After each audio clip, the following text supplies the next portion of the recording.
So, good morning to my all students. In previous class, we have completed the topic of osmosis and difference between the diffusion and osmosis. Clear है ना? And today we will discuss about the cell wall. That is the second organelles of a cell. ये cell का क्या है? Second organelles हम chapter wise में repeat कर रहे हैं. Otherwise that is the outer most covering layer of a plant cell. ठीक है, इस चैप्टर का ये सेकंड ऑर्गेनेल्स है. फर्स्ट ऑर्गेनेल्स हमने प्लाज्मा मेम्ब्रेन कंप्लीट कर लिया है. ठीक है, तो डिस्कस करते हैं सेल वॉल में. क्या है cell wall? The cell wall is round in a plant cell only. Not a sorry round, that is the found. The cell wall is found in only plant cell. जो cell wall है वो सिर्फ और सिर्फ किस में पाई जाती है? प्लांट सेल्स में पाई जाती है. It's occur as a rigid protective covering outside of the plasma membrane. जो कहां पर होती है, मींस पोजीशन क्या है इसकी? ये सॉलिड होती है. रिज्ड मींस क्या होती है? सॉलिड, जिसका एक परफेक्ट शेप हो. ठीक है, रिज्ड मींस क्या होता है? सॉलिड. सॉलिड के लिए अगर आप समझना चाहो तो सॉलिड का मतलब ये है कि जिसका एक परफेक्ट शेप हो, जिसका शेप चेंज ना होता हो, वो कहलाता है सॉलिड. ठीक है, उसका में एक पर्टिकुलर शेप हो. जैसे फ्लेक्सिबिलिटी नहीं होती है, जैसे प्लाज्मा मेम्ब्रेन में फ्लेक्सिबिलिटी पाई जाती है ना, इलास्टिसिटी पाई जाती है ना, वो थोड़ा सा लचीली होती है. बट जो सेल वॉल होती है ये रिज्ड होती है, एक परफेक्ट शेप प्रोवाइड करती है सेल को. ठीक है, तो ये बात कर रहा है. कवरिंग, ये प्रोटेक्टिव लेयर होती है बिकॉज ये शेप में होती है, ये हार्ड होती है. तो अंदर के जो सॉफ्ट ऑर्गेनेल्स हैं उनको प्रोटेक्शन प्रोवाइड करती है. ठीक है, और किसके ऊपर पाई जाती है? प्लाज्मा मेम्ब्रेन के ऊपर पाई जाती है.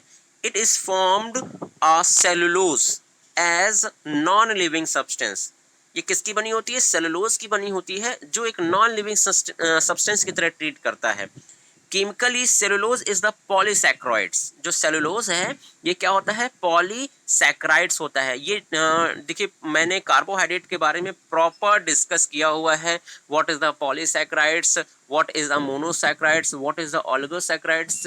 अगर किसी बच्चे ने नहीं देखा है तो आप जा करके यूट्यूब पे देख सकते हो, मेरे चैनल पर अपलोड है वो. ठीक है, मैंने पुराने वीडियोस बनाए हुए हैं, आप उसको वॉच कीजिए, वहाँ पर प्रॉपर आपको पॉलीसैक्राइड्स दिख जाएगा. It is provide to the structural support and mechanical strength to the cell. ये क्या करेगा? जो सेल को स्ट्रक्चरल मींस स्ट्रक्चर देगा, एक फिक्स शेप देगा, और क्या करेगा? केमिकल स्ट्रेंथ प्रोवाइड करेगा. Chemical strength means mechanical strength means उसमें प्रोटेक्शन करेगा. इजली क्या करेगा? कोई भी अनदर फिजिकल इम्पैक्ट उसको मतलब डिस्ट्रॉय नहीं कर सकता. ठीक है, तो ये था हमारा थ्योरिकल पोर्शन. ये था क्या? हमारा theoretical portion of the cell wall. अब देखिए, इससे रिलेटेड एक सिंपल सी डिफिनीशन. अब हम क्या बनाएंगे? एक सिंपल सी डिफिनीशन बनाएंगे सेल वॉल की. क्या होती है? तो इसकी डिफिनीशन होगी, राइट डाउन करेंगे. The cell wall is the outer most layer of the plant cell and bacterial cell. किसकी? प्लांट सेल की एंड बैक्टीरिया. बैक्टीरिया में भी सेल वॉल पाई जाती है. ठीक है, तो जो हमारी सेल वॉल है ये क्या है? दैट इज द, लेकिन देखिए 100% प्लांट में पाई जाती है, कुछ बैक्टीरिया में पाई जाती है, तो इसलिए हम प्लांट्स को मेंशन करते हैं. अभी आप 9th क्लास पे हो तो plant cells mention, that's a sufficient. Plant cell को ही आप मेंशन करो, दैट्स अ सफिशिएंट. तो again, cell wall is the outer most covering layer of the plant cell. It is a rigid. ये क्या है?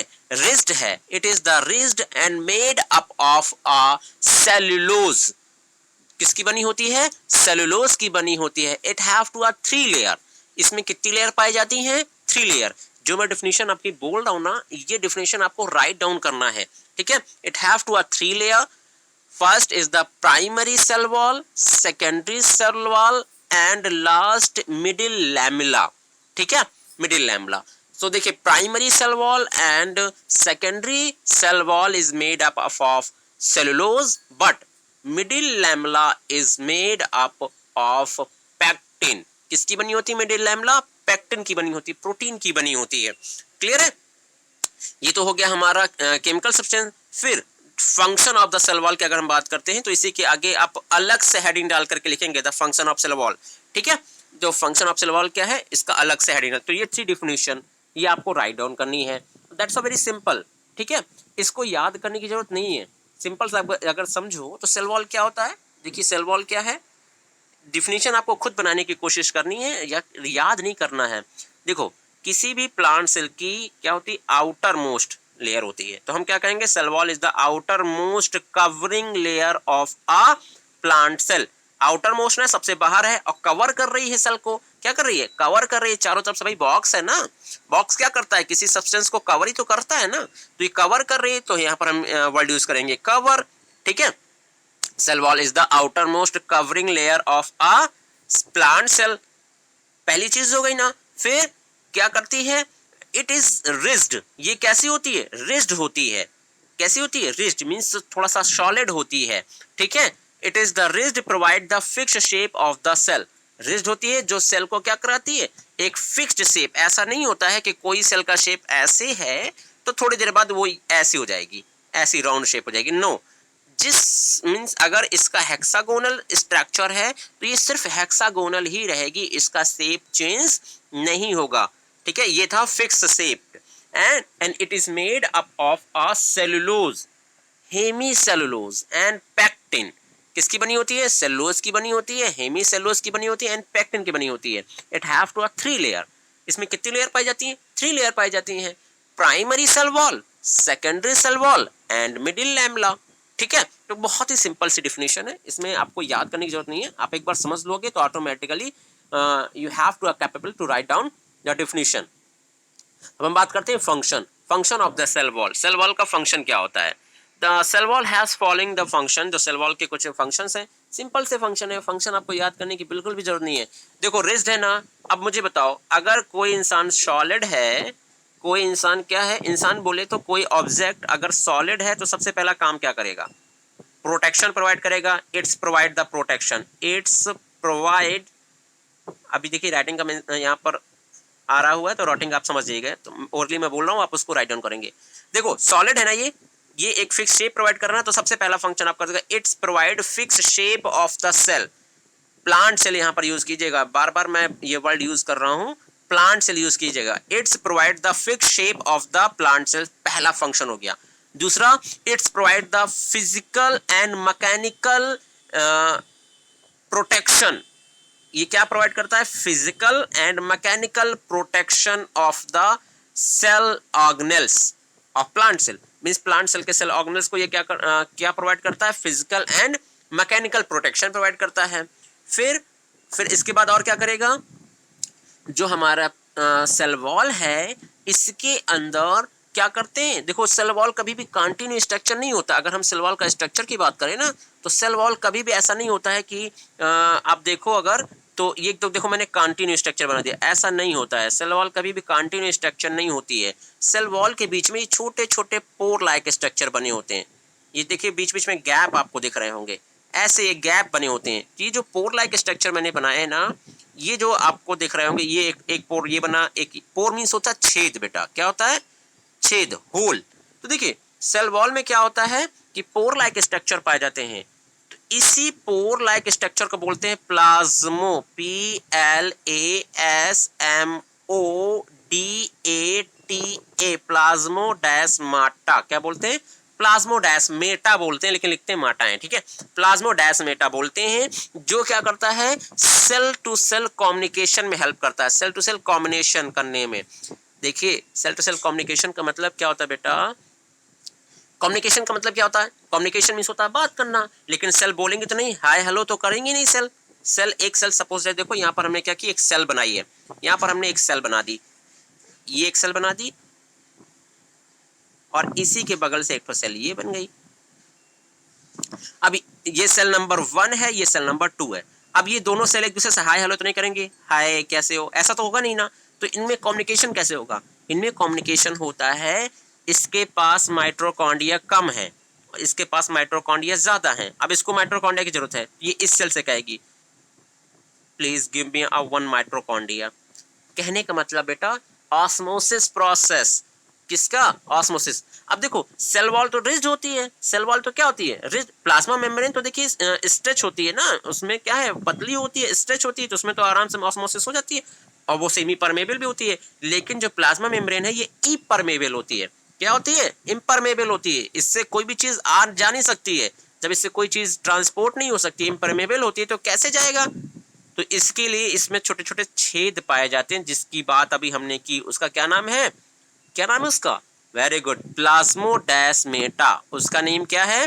प्लाज्मोडेस्मेटा। तो इन्हीं प्लाज्मोडेस्मेटा से सेल का साइटोप्लाज्म इंटर और आउटसाइड जाता है, इनसाइड एंड आउटसाइड। तो that is known as cell communication. इन्हीं को क्या बोलते हैं?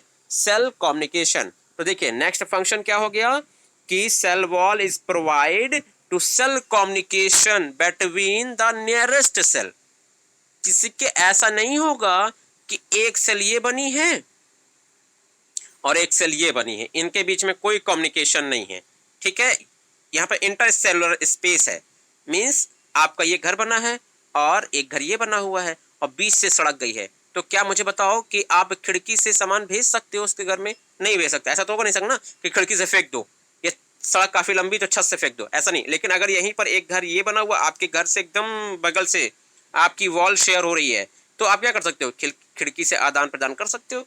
ठीक है, कोई ऑब्जेक्ट कम हो गया, शक्कर कम हो गई, चाय कम हो गई, दूध कम हो, वो मूवीज में देखते हो ना, टीवी सीरियल में एक पतीला लिए लेडीज खड़ी रहती है, बहन जी आपके यहाँ कुछ है क्या, एटसेट्रा एटसेट्रा, दैट्स फनी। ठीक है ना? तो सेल जो करेगी बेटा, इस क्यों बताया गया ये पॉइंट? ये इसीलिए शेयर किया गया कि आप समझ सकें कि सेल वॉल के थ्रू जो शेयरिंग होगी वो नियरेस्ट सेल्स के बीच में शेयरिंग होगी। ऐसा नहीं होगा कि इंटरसेलुलर स्पेस है तो उसमें शेयरिंग हो जाए। उसके लिए फिर पाथवे चाहिए। उसके लिए क्या चाहिए? पाथवे चाहिए। यहाँ पर पाथवे कौन करता है? इंडोप्लाज्मिक रेटिकुलम करता है या गोल्जी अपर्चर्स करते हैं। ठीक है, तो ये आगे जब हम ऑर्गेनेल्स बताएंगे तब हम बताएंगे कि ट्रैफिक पुलिस कौन होती है, हाईवे कौन होता है, ये सारी चीजें हम डिस्कस करेंगे सेल के अंदर। ठीक है, ओके कंटिन्यू करते हैं। तो देखिए फंक्शन आपको मालूम चल गया ना, 3 फंक्शंस होते हैं। Why repeat my call? तो देखिए ये सारे क्या है? फंक्शन है। अब हम रीड कर लेते हैं क्या लिखे हैं बुक में फंक्शन। देखो 3 फंक्शन आपको इजीली याद हो जाने चाहिए, बिकॉज इनमें कोई भी दिमाग नहीं लगाना है। ठीक है, सेल का स्ट्रक्चर याद कीजिए कहाँ पर होती है, ऑटोमेटिकली सारे फंक्शन आपको याद हो जाएंगे। कह रहा है it's provide the defined shape, rigidity and mechanical strength of the plant cell. Okay, discuss कर चुके हैं। It's protect internal structure and plasma membrane of the plant cell. Yes, protection provide करता है, जिसको हमने बोला था फिजिकल प्रोटेक्शन। ठीक है, फिर कह रहा है थर्ड है it's characteristic osmosis pressure by the exerting cell wall pressure, restrict endoosmosis and preventing the bursting of the cell in the hypotonic medium। अब देखिए इसका मतलब क्या है। देखिए एक सेल है, इस पॉइंट का मतलब ये समझिए कि एक सेल है। ठीक है, अब इस सेल में क्या है? हाइपोटोनिक सॉल्यूशन है। हाइपोटोनिक सॉल्यूशन कैसा होता है? ऐसा सॉल्यूशन जिसका कंसंट्रेशन क्या हो? कम हो। जिसका कंसंट्रेशन क्या हो? कम हो। हाइपो है, हाइपर नहीं है बेटा। मींस ये डाइल्यूटेड है। जब ये डाइल्यूटेड है तो क्या होगा? इसमें सारी देखो बाहर का जो वाटर है वो सब क्या जाएगा? सब्सटेंस क्या होगा? अंदर जाएगी तो ये क्या होगी? ये सेल फूलेगी। जब ये सेल फूलेगी, फूले का मतलब स्वॉलो अप होगी। तो ऐसा होगा ना कि एक गुब्बारा होता है, गुब्बारे को फुलाते रहो फुलाते रहो फुलाते रहो फुलाते रहो, तो जब ज्यादा हवा भर जाती है उसके ऊपर, तो उसकी वॉल में जो गुब्बारा है या बलून है, बलून की वॉल के अंदर तरफ से एक हवा के द्वारा एक प्रेशर लगाया जाता है। एक क्या लगाया जाता है? प्रेशर लगाया जाता है बाहर निकलने के लिए। भाई एयर है ना, वो तो वॉल पे प्रेशर लगाएगी कि भाई तुम मुझे क्यों कवर किए, रिलीज देम। तो ये जो प्रेशर लग रहा है ना, इस प्रेशर को वॉल पर बोलते हैं टर्जर प्रेशर। क्या बोलते हैं? टर्जर प्रेशर बोलते हैं। इसी तरह साइटोप्लाज्म में भी वॉल पे क्या लगाता है? टर्जर प्रेशर लगाता है। और इसी टर्जर प्रेशर से अगर देखो प्लाज्मा मेम्ब्रेन है तो क्या होगी भाई? ये शेप है, ये थोड़ा सा रेगुलर हो जाएगी। लेकिन अगर सेल वॉल है तो ये इस टर्जर प्रेशर को मेंटेन करने का काम करता है। अगर ये नहीं होगी तो सेल क्या हो जाएगी? बस्ट हो जाएगी। बहुत सिंपल सा एग्जांपल है, फुटबॉल देखिए बेटा। फुटबॉल के अंदर एक ब्लैडर पाया जाता है। फुटबॉल के अंदर क्या पाया जाता है? एक ब्लैडर पाया जाता है। तो देखो फुटबॉल हेक्सागोनल होती है लेकिन ब्लैडर राउंड शेप का होता है। जब ब्लैडर में एयर भर जाती है ना, तो जो फुटबॉल का ऊपर का लेयर है ना, ये प्रोटेक्ट करे। अगर इस लेयर को थोड़ा सा हो जाए ना, तो फुटबॉल का जो ब्लैडर है ये बस्ट हो जाए, ये तुरंत फट जाए, बिकॉज इसमें बहुत तेजी से प्रेशर होता है। यही चीज होती है सेम टू सेम हमारे सेल में, ठीक है। आई थिंक आपको ये थर्ड पॉइंट क्लियर हो गया होगा, ठीक है, ये क्या कहना चाह रहा है। अब देखिए फोर्थ पॉइंट क्या दे रहा है, being a highly permeable cell wall permit free movement of the substance in outside of the cell. देखिए ये क्या कह रहा है, अभी मैंने एक वर्ड यूज किया था कि जो सेल वॉल होती है वो इम्परमेबल होती है, मींस उसमें कोई भी परमेबिलिटी नहीं पाई जाती, लेकिन यहाँ पर वर्ड यूज हो रहा है हाईली परमेबल। तो देखो ये हाईली परमेबल क्यों कह रहा है, क्योंकि सेल वॉल में क्या पाया जाता है, सेल वॉल में पाया जाती है छोटे छोटे ये पोर, जिसको हम बोलते हैं प्लाज्मोडेस्मेटा, प्लाज्मोडेस्मेटा।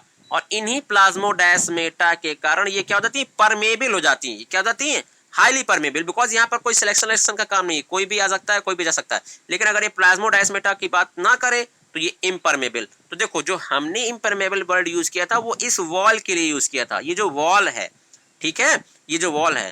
क्वेश्चन एक बार पूछा गया था, पूछा क्या गया था, मतलब क्वेश्चन बनते हैं ये वाले क्वेश्चन बहुत ज्यादा बनते हैं, हाई स्कूल में भी ये क्वेश्चन बन सकते थे कि if plasmodesmata is removed the cell wall तो what is the nature of cell wall।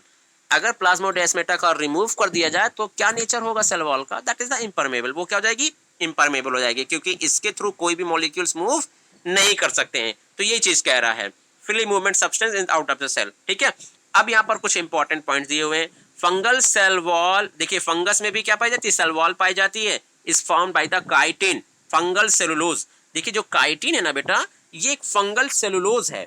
जो काइटिन है ये क्या है, फंगल सेलुलोज, मींस एक प्रकार का सेलुलोज की ही कैटेगरी है। ये जो काइटिन है ये सेलुलोज की ही कैटेगरी है। ये थोड़ी सी हार्ड होती है, ये क्या होती है, थोड़ी सी हार्ड होती है। आप कोई भी इंसेक्ट पकड़ो, आप क्या करो, कॉकरोच पकड़ लो, ठीक है, कॉकरोच पकड़िए, कॉकरोच को ऊपर उठाइए और उसके विंग्स को देखिए। आप कह रहे कॉकरोच में सर विंग्स तो होते नहीं है, लेकिन हाँ कॉकरोच के ऊपर का जो शेल होता है ना वो विंग्स की तरह ट्रीट होते हैं, वो काइटिन के बने होते हैं।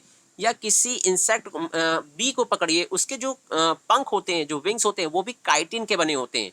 तो काइटिन इजिली आप देख सकते हो कैसा होता है। किस दिन पकड़ लीजिएगा किसी को और बस उसके विंग्स को देख लीजिएगा, उखाड़िएगा नहीं, ठीक है, लॉस मत कीजिएगा। तो वो काइटिन के बने होते हैं, काइटिन आप इजिली देख सकते हैं। फिर कह रहा है प्लांट सेल में be are deposition of cutin to the form of surface coating lignin strength. देखिए जो क्यूटिन होता है वो क्यूटिन क्या करता है, सरफेस कोटिंग की जाता है, ऊपर सरफेस के ऊपर लगा रहता है, किसके लिए, वाटर रेजिस्टेंस के लिए। क्यूटिन क्या होता है, वाटर रेजिस्टेंस होता है, मींस उससे वाटर परमेबिलिटी खत्म हो जाती है। लिग्निंग, लिग्निंग पाई जाती है, ये किस चीज के लिए, स्ट्रेंथ के लिए। लिग्निंग बहुत ही हार्ड सब्सटेंस होता है स्ट्रेंथ के लिए। सुबेरिन प्रोवाइड द इम्परमेबिलिटी, जो सुबेरिन है ये क्या करती है, ये इम्परमेबिलिटी को प्रोवाइड करती है। देखिए यहाँ पर आ गया ना सेल वॉल में, प्लांट सेल में देखिए सुबेरिन पाया जाता है जो इम्परमेबल बना देता है। तो देखो यहाँ पर आपको परमेबल बताया गया और यहाँ पर आपको सेल वॉल सुबेरिन के कारण क्या हो जाती है, इम्परमेबल हो जाती है। तो आपको दोनों पॉइंट्स क्लियर हो गए ना, कहाँ पर सेल वॉल इम्परमेबल होती है और किसके प्रेजेंट होने के कारण सेल वॉल हाईली परमेबल हो जाती है। तो ये क्लियर हो गया। तो यहाँ पर देखिए कुछ एक्टिविटीज दी हुई हैं, इन एक्टिविटीज को आपको पढ़ना है। अगर कहीं पर कोई पॉइंट नहीं समझ में आ रहा है देन यू आस्क मी, ठीक है। अब हम बात करते हैं next organelles, that is known as the nucleolus, control center of the cell, जिसको ब्रेन ऑफ द सेल के नाम से जाना जाता है। क्या नाम से जाना है, ब्रेन ऑफ द सेल। तो द न्यूक्लियस को हम डिस्कस करेंगे नेक्स्ट वीडियो में, ठीक है। तो अभी के लिए यहीं तक, थैंक यू।